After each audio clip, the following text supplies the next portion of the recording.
Have you ever wondered how a mother survives the moment her own child looks at her like a stranger? How one whisper, one lie, one accusation can undo decades of love? I never imagined, in all my 71 years, that the hands I once held while crossing a street would one day rise against me. But life has a way of testing the strength of a mother's heart, especially when age makes you feel like a burden instead of a blessing. I went to my grandson Caleb's 8th birthday party that day. Nothing more, nothing less. I baked his favorite lemon pound cake, wrapped a small toy truck, and walked in with a smile. But my daughter-in-law, Tiana, accused me of things I never even dreamed of doing. And before I could speak a word in my defense, my own son, my baby boy, Marcus, slapped me in front of everyone. What none of them knew was that someone had been recording the entire argument, and that recording would expose every lie she ever told. You know, when you reach my age, your heart doesn't have to shout to warn you. It whispers. And that morning when the phone rang, the whisper came before the call even connected. I saw Marcus's name, and for a second I smiled, because no matter how old your children get, you still feel that little warmth when they reach out. But the moment I answered, something in his voice made that warmth disappear like a candle in the wind. Mama, Caleb's party is today. You can come if you want. Not we'd love to see you, not Caleb's been asking for you. Just if you want. And then it happened, something that snapped my attention sharper than any instinct. I heard it. A soft shhh behind him, not the sound of someone in the background, but the sound of someone directing him, telling him what to say. And Marcus, my grown son, lowered his voice like a child afraid to get something wrong. Oh, hold on, he muttered, and the phone muffled for a moment. I heard a woman's whisper, sharp, quick, controlling. Tiana. That right there was the first real sign. Not the uneasy feeling, not the hesitation, this. A grown man asking for permission in his own home. That told me the truth my heart was already trying to say. I wasn't invited because they wanted me there. I was invited because somebody realized they had no choice. Still, I got myself together. I wrapped the sky blue sweater I knitted for Caleb and baked that lemon pound cake he always begs for. And as I slid it out of the oven, I tried to push away that moment on the phone. I told myself maybe I misheard. Maybe she was just reminding him of something. Maybe I was overthinking like old folks do sometimes. But then another message came through. Not from Marcus, from Caleb himself. A little voice note he must have sent by accident. Mommy said Grandma shouldn't come, Daddy's mad. Mommy's madder. My hands froze right there on the counter. That wasn't imagination. That wasn't instinct. That was a child repeating what he heard. I should have walked away. I should have turned around right then. But love makes a mother show up even when she's being pushed out. So I put on my best church sweater, picked up that warm cake, and headed out the door. Not because I felt welcome, but because I didn't want my grandson to open his gifts thinking I forgot him. As I stood outside my car, keys trembling in my hand, a wave of silence hit me. One of those deep, heavy silences that feels like a warning wrapped in sadness. And looking back now, I realized that was the moment everything began. Not inside the party.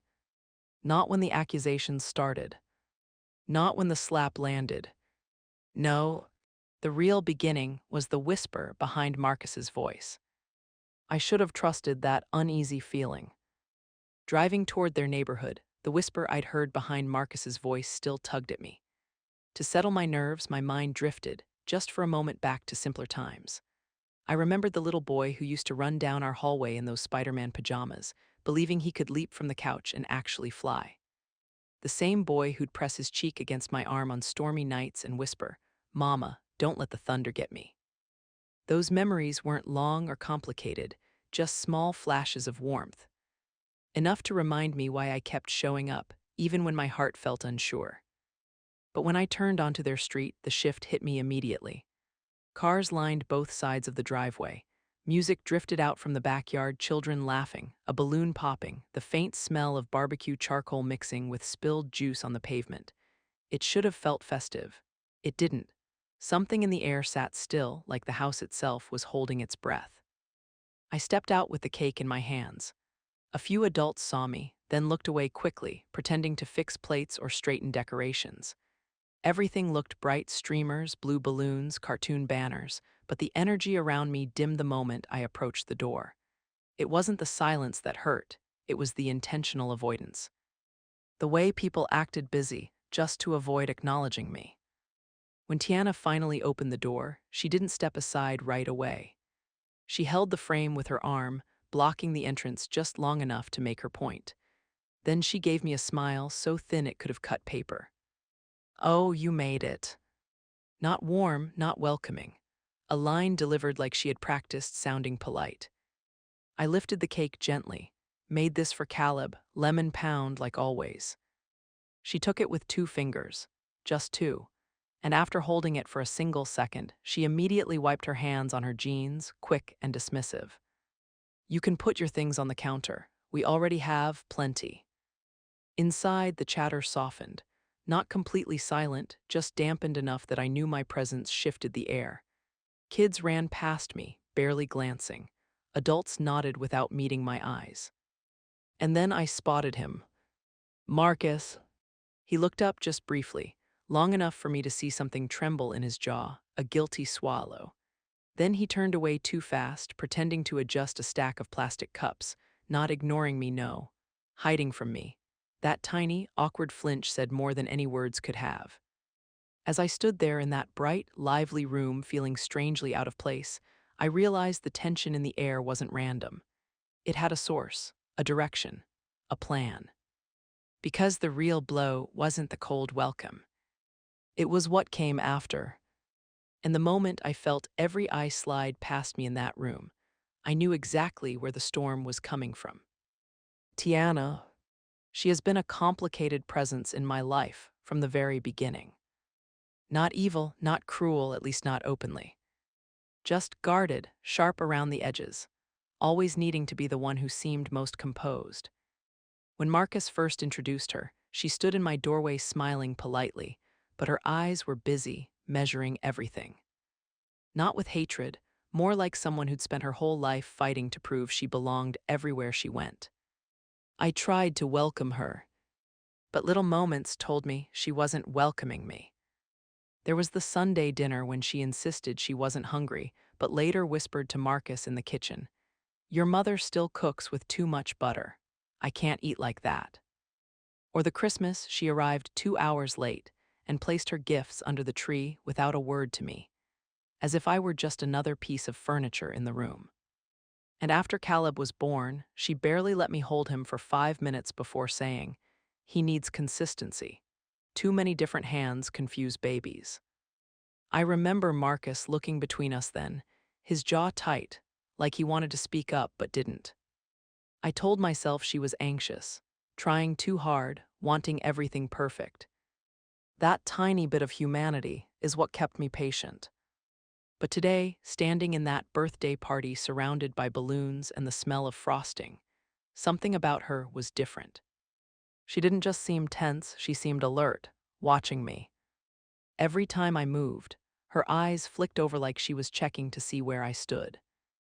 At one point, I passed by the snack table and overheard her hiss to Marcus through her teeth, "Not now, just wait." Marcus swallowed, his jaw tightening the same way it used to during those early fights he never admitted we had. And that's when I felt it deep in my chest. This wasn't the usual distance. She was holding onto something. A secret, a truth, a plan. Something she'd been guarding so tightly it showed in the stiffness of her shoulders, and the way she kept touching her wedding ring like a nervous habit. Whatever she was hiding, it wasn't small. And it wasn't about me and her. It was about Marcus. And I had no idea that before this party ended, that secret would tear the whole room apart. I didn't yet know the secret Tiana was hiding, but the way she moved through that room told me it wasn't small. She wasn't mingling. She wasn't tending to the kids. She wasn't even pretending to be busy. She was whispering. Quick glances over her shoulder, lips close to someone's ear, and then always the same pattern. A startled look toward me, followed by an awkward smile that said more than words ever could. At first, I tried to push the feeling aside. I kept my hands busy, smoothing a wrinkle in the bright tablecloth, inhaling the vanilla candle scent drifting from the counter. The room was full of color and laughter, everything a birthday party should be, yet somehow it all sounded distant, like I was listening from behind glass. And then I heard it. A woman near the balloon arch whispered, "Oh, her." The tone was soft, but not kind. The sort of tone people use when pointing out the relative nobody invited out of obligation. My heart gave a little drop. I stepped closer, pretending to look at the gifts, but the group shifted, subtly, intentionally, closing their circle like I was someone who should stay outside it. Tiana led the shift. She angled her body just enough to block me, one polished hand rising in a tiny slicing modi, on as if cutting me out of their conversation. And she did it while smiling at the others, not me, like I wasn't even in the room. For a moment, I questioned myself. Maybe I misheard. Maybe I was being too sensitive. But then Angela, someone I used to bake peach cobbler with, gave me a tight-lipped, pitying smile. Not recognition, not warmth, pity. The kind that makes your spine fold inward, the kind older women know too well. I turned toward the drink table to steady myself, and that's when the second blow hit with full force. Tiana's voice, soft but deliberately shaped, drifted across the room. Yeah, she wandered off earlier. I'm just trying to keep an eye on her. She gets confused sometimes. Confused. A word that slices. My hand paused midair over the lemonade pitcher. For a brief second, I wondered if I imagined it. But the looks from the guests near her told me I didn't. Surprise, concern, and then suspicion. A balloon popped somewhere behind me, and I jerked just slightly. Instantly, 3 heads turned toward me. Not because of the noise, because of me. Because they were waiting to see if I'd panic or fumble or prove her whisper true. And Tiana saw their reaction. She watched me the way someone watches a fragile glass wobbling on the edge of a counter. And then she did something new, something sharp. She wiped her hands on her dress right after brushing fingers against the table near me. As if touching the same space I touched required cleansing. Subtle, cruel, perfectly timed. I straightened my back, held the lemonade pitcher firmly, and forced a calm breath. I would not let her paint me into the picture she wanted. But inside, something settled heavy and cold. These whispers weren't random. They weren't harmless. They were building into something bigger. And the worst part wasn't that the guests believed her. It was knowing my son was somewhere in that room. And the next whisper she spread would be meant for him. Module 5, the lie that started it all rewritten plus fixed, connects directly from Module 4's ending, but her whispers weren't harmless. I knew her whispers weren't harmless, but I never imagined how far she'd take it. I had barely stepped toward the snack table when Tiana suddenly raised her voice, loud enough for the whole room to turn. "Everyone, I need you to keep an eye on Caleb," she announced, pointing straight at me. She almost hurt him. The room froze. For a moment, I couldn't breathe. All I had done minutes earlier was gently take my grandson's tiny wrist to stop him from burning his little hand on a birthday candle. That was it. A soft, natural gesture any grandmother would make. But Tiana's face twisted into a performance of fake panic. She yanked him, she continued. Hard, I'm honestly scared to let her near him. Gasps rippled around me. A mother at the table pulled her toddler closer. Someone else set their plate down slowly, refusing to meet my eye, as if I'd suddenly become dangerous. And behind Tiana's trembling voice, I saw it, the spark of satisfaction she couldn't quite hide. My chest tightened. For a heartbeat, I wondered if I even had the strength to defend myself. The humiliation, the disbelief, it all pressed down on me at once. At my age, moments like this don't just sting, they hollow you out. I didn't, I tried to speak, but the words caught. Whispers spread like fire. She did what? Why would she grab him? Poor child. My hands shook, the room felt colder, heavier. And just as I gathered what little courage I had left to speak the truth, Marcus walked in. My stomach dropped. If he believed her, if my own son believed such a horrible lie, I knew my heart wouldn't survive it. The moment Marcus stepped into that room, I watched the confusion wash over his face. Then fear. Then something far worse, doubt. For just half a second, he looked at me, really looked, like the little boy who used to run to me when he scraped his knee.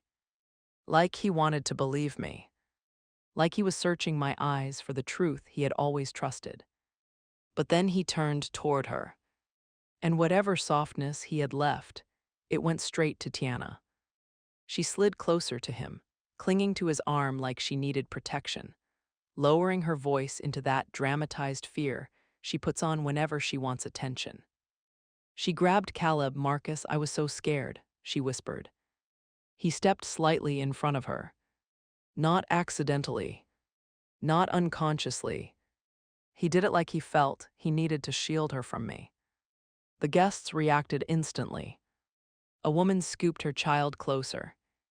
Another broke eye contact with me, staring down at the floor as if she was embarrassed for me. A whisper floated across the room, sharp enough to cut. My hands started shaking. I reached behind me and gripped the edge of the dessert table just to steady myself. When Marcus finally spoke, his voice was tight. Mom, what happened? I tried to breathe, tried to stay calm, tried to keep my voice steady. Marcus, baby, I didn't grab him.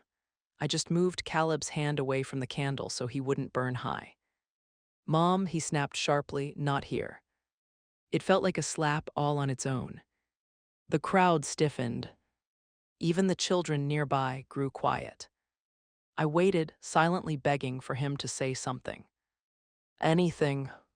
To look at me and say, Mama, that's not true. But he didn't. And that silence broke something inside me. Marcus, I whispered, I would never hurt my grandbaby. He exhaled hard, closing his eyes for a second like he was tired of me, tired of dealing with me. For the first time in my life, my own son looked at me like I was some frail old woman who couldn't be trusted. Someone he had to correct. Control. Contain. Tiana dabbed the corner of her eye again, pretending to wipe a tear that wasn't there. I saw his jaw tense, saw the muscles in his face tighten, the way his eyes narrowed just slightly, as if he was bracing himself for something unpleasant. The room felt like it tilted under my feet. I could barely hear anything except the pounding of my own heartbeat. Then his face hardened, and I knew something terrible was coming. Then he said something I never thought I'd hear.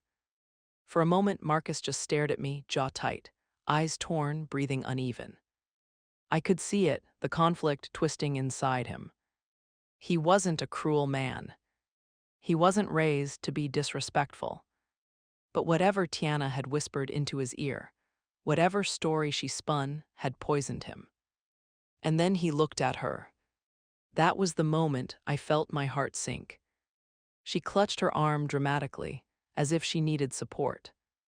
Her lower lip trembled in that exaggerated way she used whenever she wanted sympathy. Marcus stepped slightly in front of her, as though he thought she needed protection from me. That cut deeper than anything. He swallowed hard, his voice tight. Mama, please, you're scaring people. I don't want anything else happening.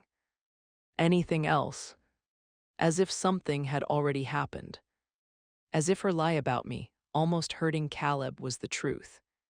I lifted my hand, not to touch him, not to argue, not to accuse, but simply to steady myself on the edge of the table. He misunderstood. I saw it in his eyes. A flicker of panic. A belief placed there by her that I was unstable, unpredictable. A belief he should never have had about his own mother. He stepped forward too fast, too emotional, too overwhelmed, and before I could even form his name. Crack! The sound echoed through the room like a snapped branch in a silent forest. My head jerked to the side. A sharp sting spread across my cheek, searing hot, pulsing. The world blurred for a split second, the ringing in my ears drowning out every other noise. I grabbed the table behind me to keep from falling. My hands shook. My breath caught in my throat. Someone near the cake table whispered, "Oh my God." Another woman pulled her toddler closer, shielding him behind her leg. People weren't just shocked. They were afraid of me. I lifted trembling fingertips to my cheek. The heat of the slap radiated through my skin. But the pain wasn't the sting. It was knowing the hand that struck me was the same one I once held while crossing streets. The same one I kissed after he fell off his bike. The same one I prayed over every night when he was little. I had waited for him to correct himself, to say, "Mama, I'm sorry," to say, "I didn't mean that." But he didn't move. He didn't blink. He just stood there protecting her. I heard a few guests murmuring quietly, not daring to intervene. A man in the back shook his head slowly. Someone else whispered, "This is too much." My chest tightened. The humiliation wrapped around me like a heavy, suffocating blanket. I tried to speak, but my voice caught. Nothing came out but a thin, broken breath. Then, just when the silence grew unbearable, just when I thought the moment couldn't break me any further, a voice rose from the crowd. Steady, clear, and nothing like what I expected. And then another voice spoke up. At first, it was so faint I thought the ringing in my ears was playing tricks on me. But when I turned slowly, because the slap still throbbed across my cheek, I saw little Jasmine, our teenage neighbor, standing near the hallway arch. Her hands shook so badly the paper plate she held was bending in the middle. I saw it," she whispered. The room froze. Marcus stiffened beside Tiana, the anger draining from his expression as he slowly lowered the hand he'd raised earlier. His jaw locked, confusion flickering through his eyes like a man trying to replay what really happened. Jasmine swallowed, her voice trembling as she forced the words out. "Auntie Dorothy wasn't doing anything bad," she said, glancing at me with frightened loyalty. I saw Mrs. Tiana ask Caleb to stand on the chair, and when Auntie Dorothy tried to help him down, Mrs. Tiana pushed her. Hard, and Caleb almost fell. Gasps rippled across a room. My heart clenched, part relief, part heartbreak, part pure disbelief that this young girl, shaking, terrified, was the first person to stand up for me. I felt my throat tighten as I looked at her. Of all the people in that house, she was the one who saw me. And she was the one brave enough to speak.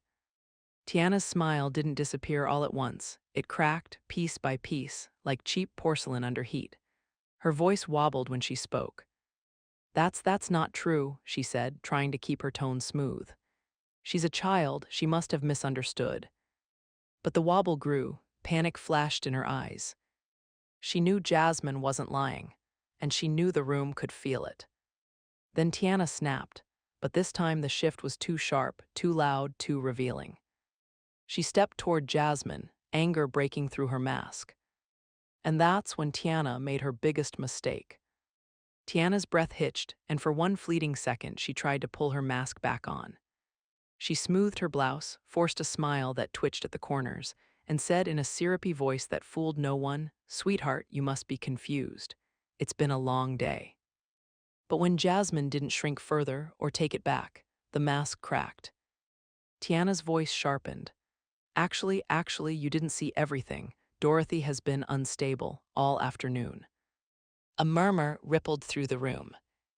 I felt Jasmine tremble again beside the wall, her eyes still wide, but she didn't move, not an inch. My heart squeezed with both fear for her and gratitude. A child defending me when my own son hesitated. Tiana saw the room shifting and pushed forward too hard. She threatened me, she said, the words tumbling out too fast. She grabbed my arm earlier, said she didn't want me near Caleb. That's why Marcus reacted. I was scared, I had to protect him. Her voice wobbled, once, twice. She overcorrected, breath hitching as she added, she's jealous, always has been.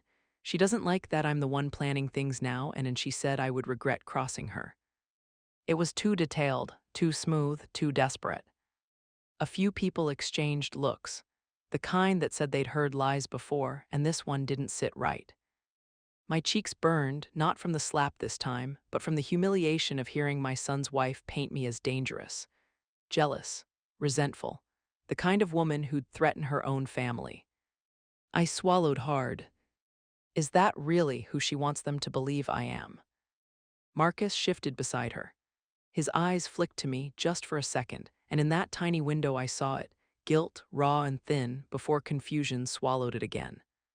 Tiana, he said slowly, when did she grab you? I did.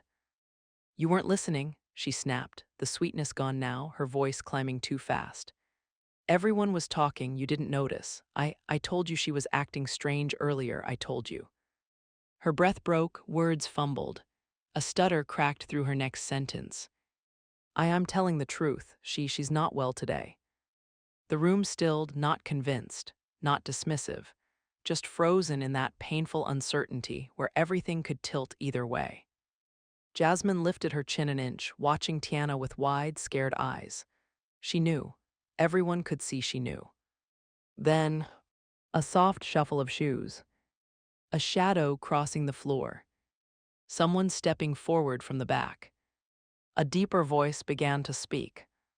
Because someone else had proof. A hush washed through the room as the figure stepped out from the back.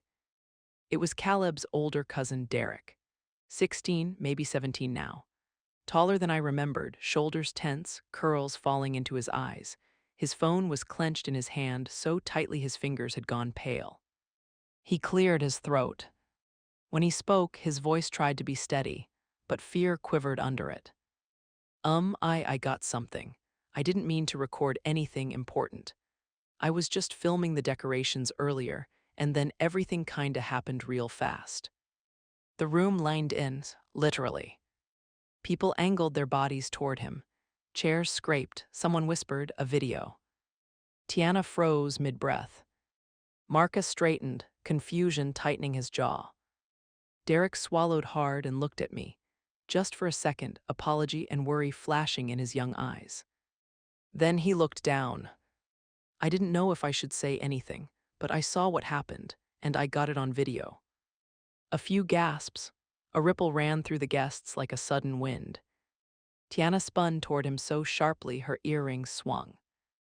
You what? She barked, her voice cracking before she could soften it. Derek flinched back. I wasn't recording you, I swear. I just forgot to stop the video when Caleb tripped. My phone stayed on by accident. He lifted the phone slightly. His hands trembled. A louder wave of murmurs swept the room. People whispering, leaning closer, exchanging looks. Everyone knew a recording meant truth.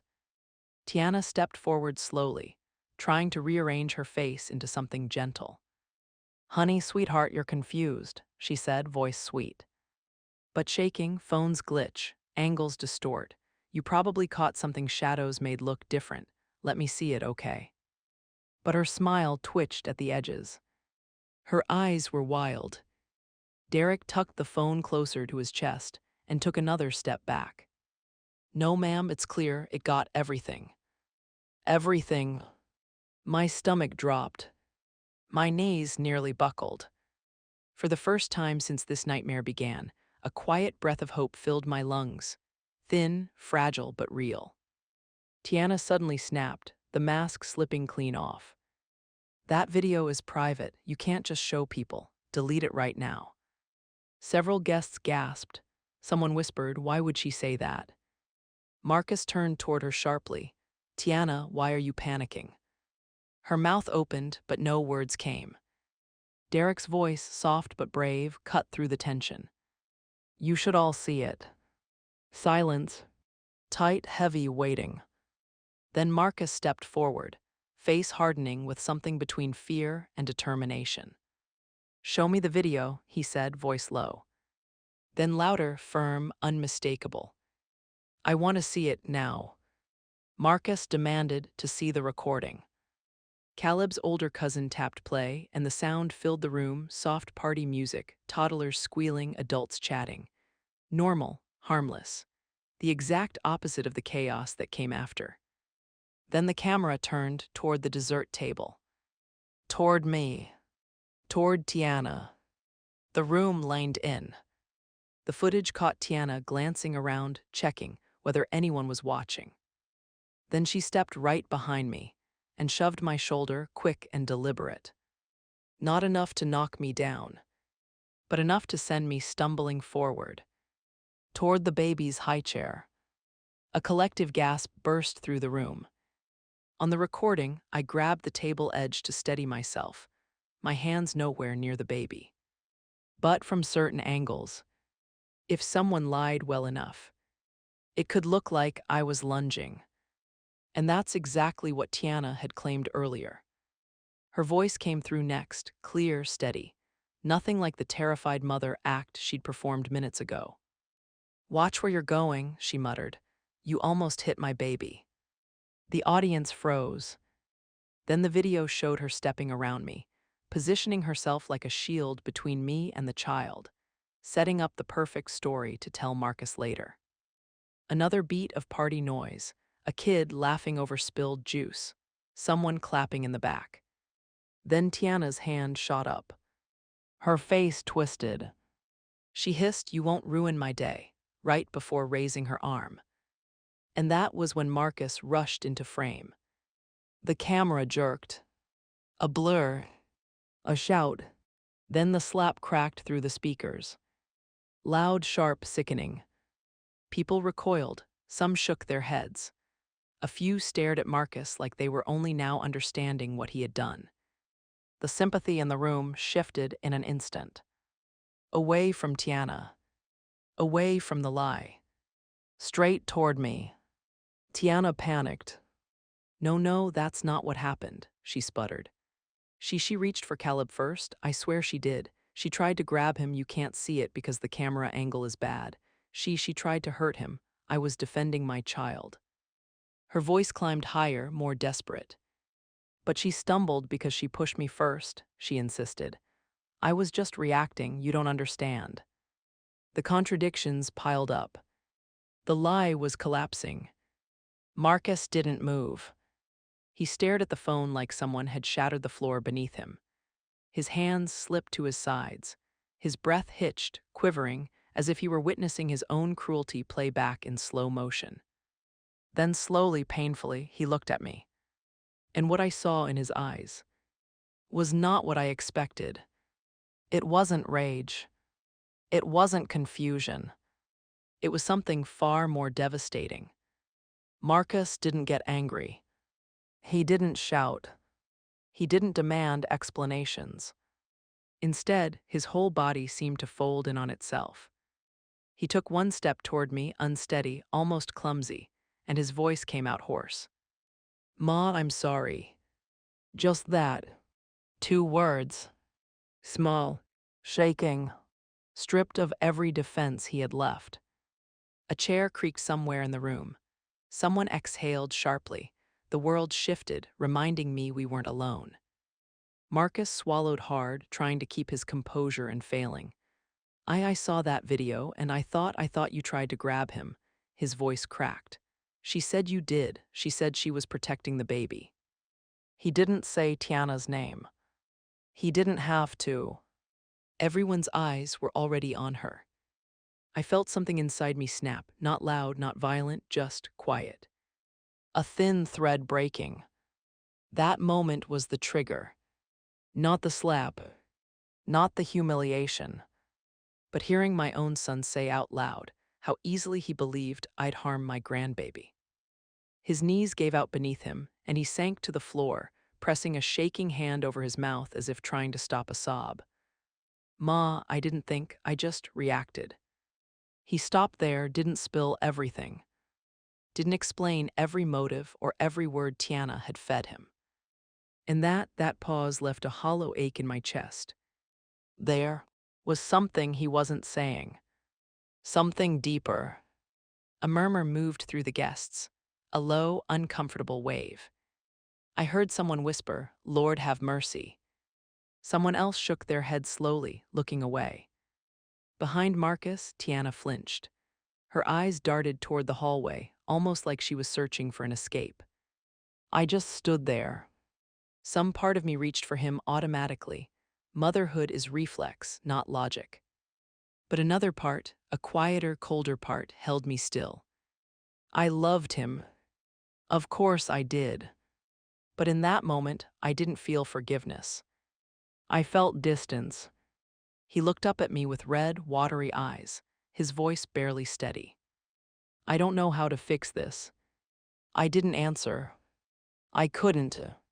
Because as I stared at my son on the floor, I saw something flicker across Tiana's face, fear. Not guilt, not shame, fear. And in that instant, I understood. This wasn't just one lie. This wasn't just one argument. This went deeper, much deeper. But the truth went deeper than one argument. Marcus was still nailing on the floor when the realization slammed into me. Not gently, like a memory floating up. No, it hit like a door finally unlocking after years of jiggling the handle. Behind him, I heard a guest whisper. The room shuffled. Tiana's breath came out sharp and thin. Something in that sound, that tremor. It pulled a memory to the surface. The first sign. It was months after Marcus married her. I had called just to check on him, like I'd always done. He answered, warm at first, until she said something in the background. His whole tone shifted. "Ma, I were kind of busy. I'll talk to you later, okay?" Short, clipped. Unlike him, I remembered standing in my kitchen, holding the phone, staring at it long after the call ended. Not hurt, just confused. In the present, Marcus lifted his head a little. His eyes were swollen, desperate, like he was silently asking me to see him. But another memory pushed forward. Thanksgiving. I had cooked his favorite sweet potatoes, just like every year. When they arrived, Tiana gently placed her own dish right in front of Marcus's seat, blocking mine without a word. And when he hesitated, just for a second, she laid a hand on his arm. "Babe, eat mine first, you know it's healthier." He nodded not because he wanted to, but because he didn't want a scene. The hurt I felt that day wasn't about the food. It was the message. Your traditions aren't needed anymore. A chair creaked in the present and snapped me back. Derek shifted nervously, gripping the phone like he expected Tiana to pounce. She didn't. She just stood there, frozen, calculating, already rebuilding the lie in her head. And then another flash. Christmas. I had given Marcus a framed photo of him as a little boy, icing on his cheeks, sitting on my lap. He smiled, genuinely, until she leaned in and whispered something low into his ear. He put the picture down so fast it was like it burned him. I hadn't said anything then. I told myself, new marriage, new boundaries, give them space. But it wasn't about space. It was about control. Back in the present, Marcus reached for me again, hesitant, shaking. And for the first time, I saw the full picture. She hadn't started today. She had been doing this for a long time, quietly shifting things moment by moment, choice by choice, until he didn't even realize how far he'd drifted. Every memory clicked into place like pieces of a puzzle I should have solved sooner. This wasn't sudden. This wasn't shocking. It wasn't new. It was a pattern. I looked at Marcus, not just at the man kneeling in front of me, crying, but at the boy I raised. And suddenly, all those patterns, all those little cuts that I swallowed over the years, they rose up in me like a tide. He whispered, voice cracking, "Mom, please say something." That was the spark, the thing that finally broke my silence. I drew in a shaky breath. You want the truth, Marcus? Then listen. The room froze. Even Tiana stopped tapping her foot. I've been hurting for a long time, I said quietly. Long before today, long before this slap. A few guests shifted uncomfortably. Someone cleared their throat.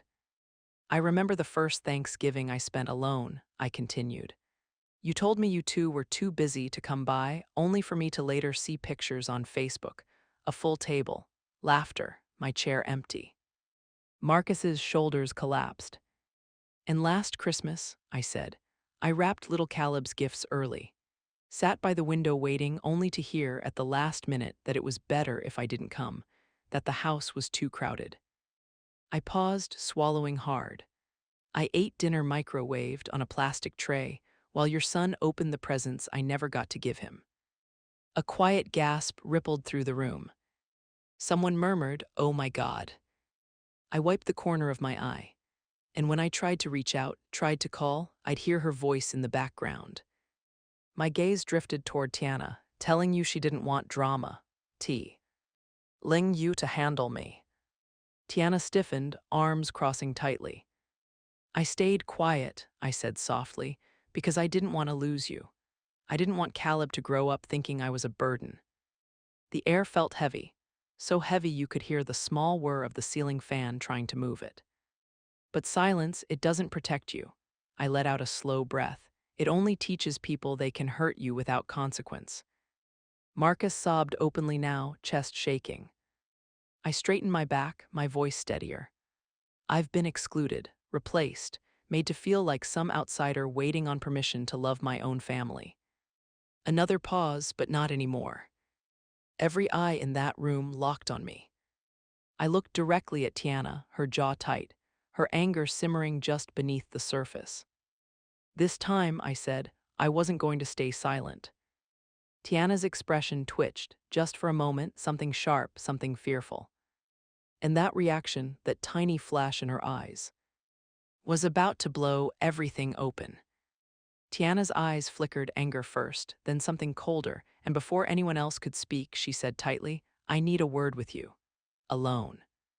Her tone wasn't a request, it was a warning. I hesitated.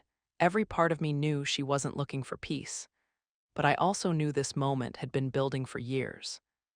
So I followed her. We stepped into the small back room. The door clicked shut, muting the chaos outside. Only the low hum of the refrigerator and our uneven breathing filled the space. For a moment, she didn't look at me. She just stared at the wall, arms crossed so tightly her knuckles blanched. When she finally spoke, her voice was sharp, not fragile. You act like you're the victim, she said, but you've been in the middle of my marriage since day one. I stayed quiet, letting her talk. She lifted her chin. Do you know how it feels, watching Marcus go to you for every decision, every crisis? Last spring, remember when he got that job offer in Dallas? Her eyes snapped to mine. He told you first, asked you what to do. I was standing right there and he didn't even look at me. Ah, a real trigger, a moment she'd been carrying like a stone. I exhaled slowly. He went to me because he wanted advice, not because he didn't value you. But she shook her head sharply, bitterness tightening every word. No, he went to you because you're the one he listens to. Not me, never me. I felt a dull ache behind my ribs. Tiana, he can love you and still trust me. Her eyes hardened. That's the problem, he doesn't just trust you. He defaults to you every time, and I knew if I didn't take control, I'd lose him. She stepped closer, not touching me, just crowding the air between us. You think I'm jealous? She asked, voice low. I'm not jealous. I'm tired of being second in my own marriage. Her jaw clenched, and for a moment her voice trembled, not with vulnerability, but with fury barely contained. I saw the way he looked at you when he needed comfort. I saw the way Caleb ran into your arms before mine. And I knew if I didn't change things, you'd take them from me without even trying. I swallowed, I never. Save it, she snapped. You didn't have to try, they chose you every time. A quiet beat passed, the air felt heavy tight. Then her expression shifted, less wounded, more calculated. Something sharp flickered across her face. And you know what? She said, leaning in slightly. Everything that blew up today, none of it was an accident. The words hung there, cold and deliberate. She paused long enough for the silence to prickle my skin. Then she said something that changed everything. She looked at me, then past me, like she was staring through the wall entirely. I didn't wake up one day and decide to be this way, she murmured. When I was 10, my mother just left, walked out the door, and never came back. Her voice wasn't soft. It was flat, practiced, like she'd carried the story so long it became a shield instead of a scar. I spent years sitting on the school steps waiting for someone who never showed. My aunt would forget me, or pretend she did. I learned real early not to trust any woman who said she'd always be there. They never were. She rubbed her thumb against her palm, a small, nervous habit I had never noticed before. So when Marcus brought me home to meet you, she said, I didn't see a mother, I saw someone who could take him away. Someone he'd listen to more, someone he'd choose. Her eyes flicked to mine, resentful, not remorseful. And every time he called you before he talked to me, every time he asked your advice instead of mine, I felt like that little girl on that curb again, waiting, afraid, angry. I listened, not out of sympathy, but because I finally understood the root of her bitterness. But understanding wasn't the same as excusing. Tiana, I said quietly, your past explains your fear, but it doesn't justify the lies you told or what you did today. Something in her jaw tightened. She wasn't aching. She was recalculating. You think I don't know that? She whispered. You think I don't hear my own voice when I twist things? I didn't know how else to keep what I had. She blinked hard, then straightened, the softness fading from her expression. I wasn't about to lose Marcus the way I lost everything else. There it was, the real edge. Not a wounded child. A grown woman who had decided that fear gave her permission to harm others. I'm not the only one who's been hurt, she said. I just refuse to let it happen again. I let out a slow breath. She had been abandoned. She had been shaped by it. I could even pity the girl she used to be. But she chose the woman she became. And that choice had consequences. Before I could speak again, a muffled thud sounded from the hallway, quick, heavy footsteps, someone approaching fast. Tiana's eyes darted to the door. Her face shifted, something tense, something bracing. Whatever came next was going to change everything all over again. The door burst open before either of us even breathed. Marcus stood there, face tight, eyes darting between us, a mix of confusion and exhaustion written all over him. Mom, Tiana, what's going on? His voice wasn't angry anymore, just tired. Like a man finally waking up. He stepped inside and shut the door behind him, slow and deliberate. Then he looked right at me. Mom, I need to say something. Tiana immediately grabbed his arm. Marcus, don't start, she's twisting everything. He gently pulled away, not harsh, just firm. And she froze, but only for a moment. He took a breath and faced me again. I shouldn't have reacted the way I did today, he said quietly. I didn't even give you a chance to speak. I just believed what I was told. Tiana jumped in again, more desperate this time. What else was he supposed to believe? I told him what I saw. He cut her off, sharper this time. Tiana, not now. For once, she had no comeback. But her eyes, they burned. He looked back at me. Mom, I'm not proud of myself. I let stress and anger get the better of me. I should have come to you first. I should have known better. A tight ache pulled in my chest, not from hurt, but from the weight of a mother watching her child grow up in real time. He continued, voice lower. I've relied on you my whole life, maybe too much. So when someone told me you did something wrong, I panicked. I didn't want to face losing the one person who's always been steady. Tiana snapped again, louder. Marcus, seriously, after everything I've done for this family. He turned, and the look he gave her made her go silent for the first time since the chaos started. Then he said, calmer, I should have questioned why I was so quick to believe something so terrible. That's on me, all of it. I didn't speak.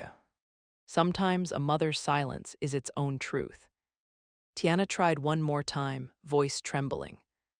Marcus, please, you're overwhelmed. She's manipulating. He held up a hand. No, what's overwhelming me is realizing I ignored things I shouldn't have ignored. I have to take responsibility. She went still, completely. Marcus let out one long, steadying breath.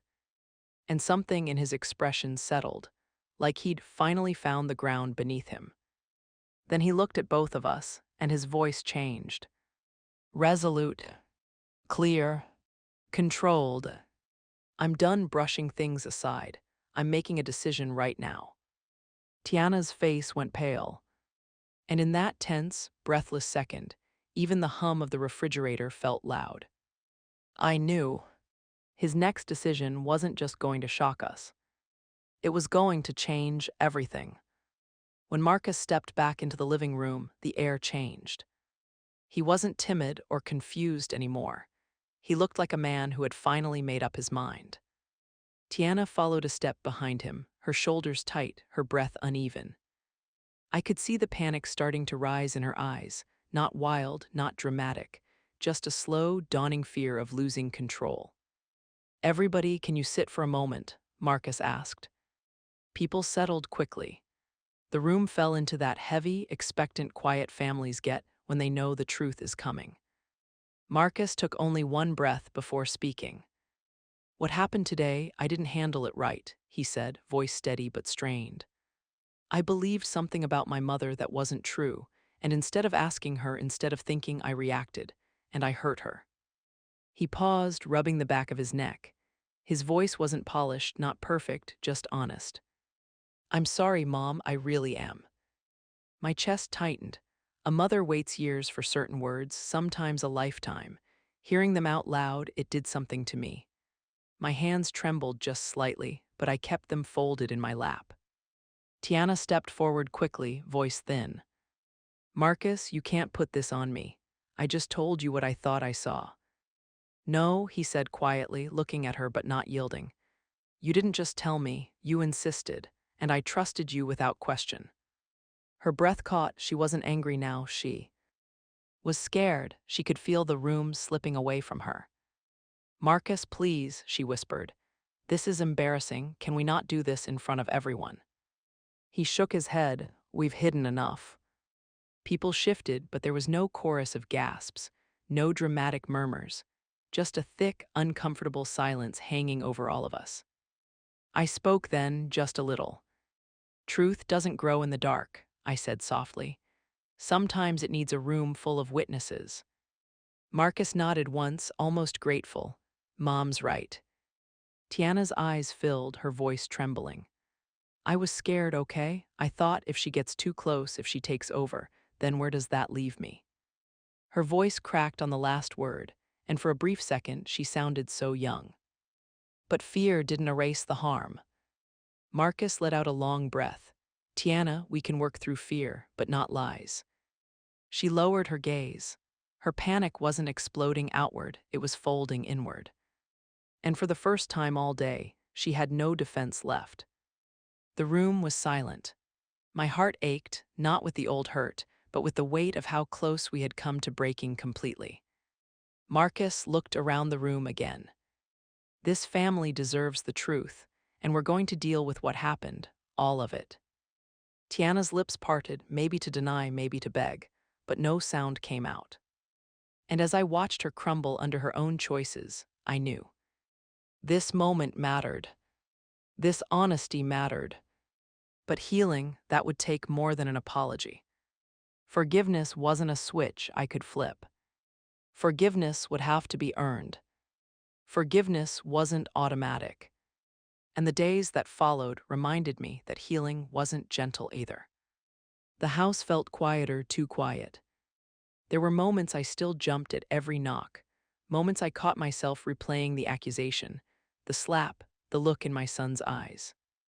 Hurt doesn't disappear just because truth finally came out. Marcus showed up first. He hesitated on the porch, hands in his pockets like he wasn't sure if he was welcome.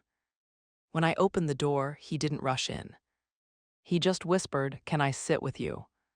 We settled at the kitchen table, the same one he used to do his homework on.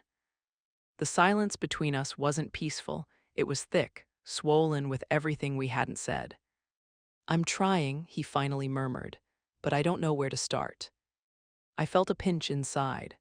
A mother's instinct wanted to reach for him, but the pain still sat in my chest. "We start slow," I said, "and honest." He nodded, but his eyes darted away. He wasn't healed, not yet. And neither was I. Tiana was harder. 3 days passed before I heard from her. No long explanations. Just one short, shaky message. "I don't know how to fix what I broke." It wasn't humility, it was fear.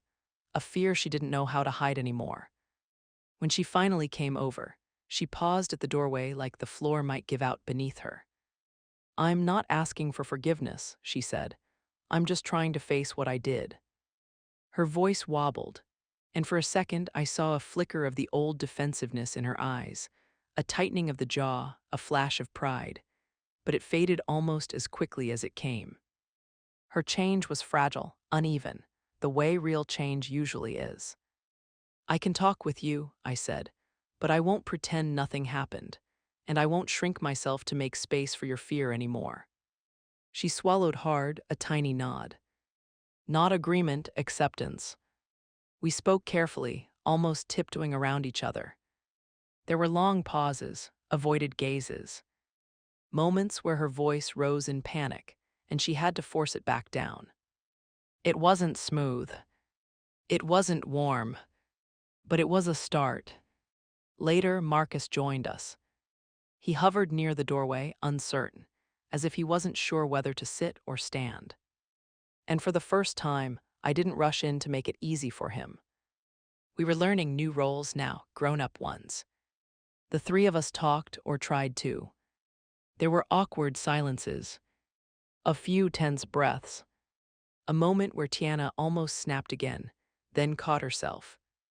It wasn't a family restored. It was a family trying. And in that trying, we found a kind of stillness, not peace, but possibility. I wasn't the outsider anymore, but I wasn't fully ready to let my walls down either. One step forward, another step back. Real healing always works like that. I had just started to feel the house breathe differently, when a sudden knock came at the front door. Soft, fast, familiar. My heart lifted before my mind understood why. And then came Caleb.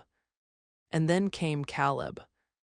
My quiet little grandson, no older than 7, standing in the doorway, tiny shoulders tense, his toy car dangling from one hand. He wasn't usually that still. That was the first sign something heavier than childhood was sitting on his mind. Earlier that morning, I'd heard him in the hallway, listening as Marcus and Tiana whispered sharply behind their bedroom door. They thought they were being careful, but children notice cracks long before adults admit they exist. He had heard enough to know. Something was still fragile. Everyone else had gone home after a long week of truth-telling, consequences, apologies, and slow rebuilding. The house felt peaceful, but the kind of peace that comes after a storm, not before healing is complete. I was folding his shirts for the weekend when he walked toward me, quiet as a shadow. "Grandma," he said, voice small. I smiled gently. "What is it, sweetheart?" He came closer and sat beside me, leaning in like he didn't want the walls to hear. Why do grown-ups get mad at each other? Not dramatic, not poetic, just the simple ache of a child trying to decode adult hurt. I felt that question settle deep in my chest. He'd overheard something, maybe a word, maybe my name. Maybe that awful sentence Tiana once used about me at the wedding, the one that cut through me like glass. Children remember echoes, even when they don't understand the meaning. I set the shirts aside and wrapped my arm around him. "Well," I began softly, Grown-ups forget important things sometimes. He blinked like what? Like how to talk kindly, how to tell the truth the first time, how to say I'm scared instead of saying something hurtful. I paused, then added, and sometimes they forget how to treat people with respect, even family. Caleb rubbed the edge of his toy car, thinking hard. I heard Mommy crying, he whispered. Was she mean to you? The truth sat heavy on my tongue, but this was a child, my grandchild. He didn't need the whole story, only the lesson. She hurt me, I said honestly, especially at the wedding. She said something that wasn't true and it embarrassed me, but grown-ups make mistakes when they're afraid. And your mommy, I drew a slow breath. She was very afraid of losing things that matter to her. He nodded, not fully understanding, but understanding enough. Are you still mad at her? He asked. Not mad, I said, but I'm careful. When someone breaks your heart, even by accident, it takes time to feel safe again. He leaned against me, small and warm. Will you still be my grandma, even if people say mean things? That one cracked something open inside me. I cupped his cheeks gently. I will always be your grandma, and listen to me carefully. Being older doesn't make me weak. It doesn't erase my worth. No one gets to treat me like I don't matter. Not at a wedding, not in a house, not anywhere. His little eyebrows pulled together. Daddy said you didn't do anything wrong. That was Marcus's doing, his choice, his growth, his first real defense of me. I nodded. Your daddy told the truth, and the truth is what helps families heal. Caleb hugged me suddenly, arms fierce, face pressed into my sweater. I don't want anyone to hurt you again, he mumbled. My throat tightened. I'll be all right, I whispered. Because we're learning something hard, something every family has to learn sooner or later. He looked up. What is it? That love isn't enough unless it's honest. That fear can make people do hurtful things, and that a mother, any mother, deserves respect. No matter her age, no matter what others say. His eyes softened, heavy with sleep. Okay, Grandma, he murmured, settling into my arms. As he drifted off, the last of my bitterness loosened, just a little. Not forgiveness. Not yet, but the door had cracked open. The sun warmed the living room, laying soft gold across the carpet. I held Caleb against my heart, listening to that gentle, steady breathing only children have. And I finally understood. Families don't fall apart from one mistake. They fall when truth is buried and dignity is ignored. They heal when honesty returns, slow, steady, and brave. As I watched my grandson sleep, one final thought settled over me like a blessing. This story didn't just teach them. It taught me too. And that was the last lesson I needed to learn.